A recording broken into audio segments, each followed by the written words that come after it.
עכשיו, אדם צריך להבין, הקדוש ברוך הוא, בכל אופן, הוא חומל על אנשים, למרות שהם חוטאים בהכל, הוא דואג שלא יידח ממנו נידח. אז תשמעו מעשה מהשומר אמונים, הוא היה אחד מענקי הדורות הקודמים, ופעם אחת הוא היה בנופש, וסיפר לו יהודי מבני המקום, על יהודי שהוא מכיר אותו, ומרוב שהוא התפעל מהסיפור, הוא הכניס אותו לספר שלו שומר אמונים. מדובר באחד שהיה בן למשפחה חרדית, והיה בישיבה, והחבר שלו היה רקוב, ובלבל לו את המוח שאין עולם הבא, ואין שכר ועונש, ואם ככה לא צריך לשמור תורה ומצוות, וזהו. קנה את זה. וחיפש לצאת החוצה לשוק, כמו שאומרים שוק החיים, ופתאום הוא בא להורים ואמר להם, די, אני צריך לדאוג לחתונה, ואני אלך לעבוד, שיהיה לי כסף לחתונה. ההורים שלו הסכימו, אמרו לו, בסדר, הלך לחתונה.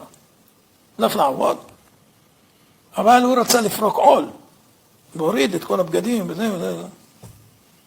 אבל איפה שהוא עבד, היו קרובי משפחה וזה, לא נעים לו להוריד לפני כולם, כי יספרו להורים, וההורים הצטערו.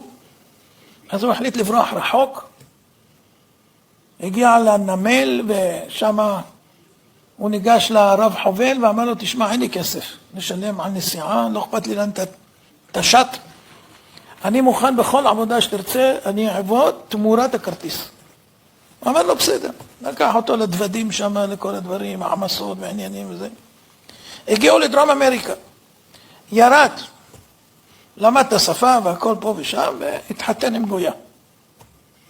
טוב, יום אחד הוא ראה מודעות שמחפשים אנשים לבנים, שהם יעבדו עם אינדיאנים, ביערות, חוטבים עצים, לייצור נייר. משכורת טובה, השגחה. קיבלו אותו לעבודה ולמד אינדיאנית. לומד שפות, בחור מוכשר. בסוף כל יום, אחרי כריתת העצים, הוא ראה שהאינדיאנים עושים מדורה ויושבים מסביב, ועושים כל מיני דברים, מדברים וזה, מבסוטים. היום אחד החליט לשאול אותם, מה אתם עושים בערב בעצם? אני רואה שאתם יושבים, הם אומרים, לא, אנחנו עושים סיאנס. יש לנו פה אחד שהוא מדיום, והוא יודע ליצור קשר עם נשמות, והוא מוריד את הנשמות ומדבר איתם, ואנחנו שואלים מה שאנחנו רוצים, הנשמות שאנחנו מכירים. אני יכול גם להצטרף? אמרו לו, כן. אז הוא אמר למדיום, אני רוצה שתוריד את סבא שלי. טוב. תשאל אותו איך קוראים לו.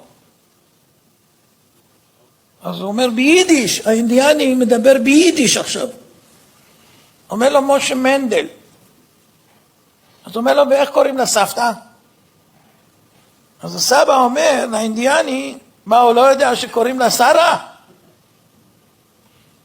הנתונים אמת. הוא שואל אותו, איפה היו החפצים האלה והאלה בבית? הוא מתאר איפה נמצאים החפצים. קיצור, הרבה בשאלות, בסוף אמרו לו, שמע, נגמר התור שלך, עכשיו מישהו אחר, זה. הוא מספר שהוא עלה לישון. ואז הוא הבין שהוא טעה, ששמע על החבר הרקוב הזה, ולא האמין בהישארות הנפש, ועכשיו הוא נוכח. אינדיאני לא יודע יידיש, אינדיאני לא מכיר את הסבא שלו ולא את הסבתא שלו ולא איפה החפצים. והתברר לו שיש קשר עם העולם העליון, ובאמת אנשים ממשיכים לחיות לאחר מכן. בקיצור, באותו יום הוא קם בבוקר, אמר לגויה ביי ביי, עזב אותה, חזר לארץ ישראל, חזר בתשובה, והשתנה לטובה. זה הוא כתב בספר שומר אמונים. מה רואים מפה?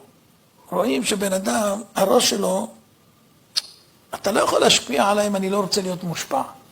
אבל אם אני פוזל החוצה, ואז בא לי סיפור כזה, אז זה מתחבר לי טוב עם התוכניות והכוונות והשאיפות שלי. ואז זה מתמקם טוב, ואז אני אומר, תודה מה, אתה צודק, ואז אני פורש. זהו.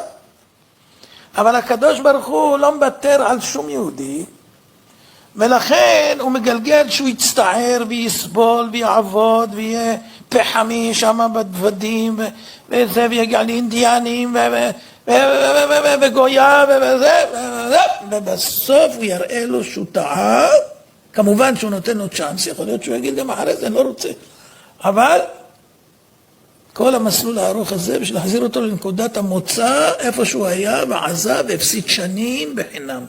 סתם. היה בארץ ישראל, הגיע להולנד, אמסטרדם, 30 שנה, הוא תקוע פה עלק הולנדי. הולנדי. זהו.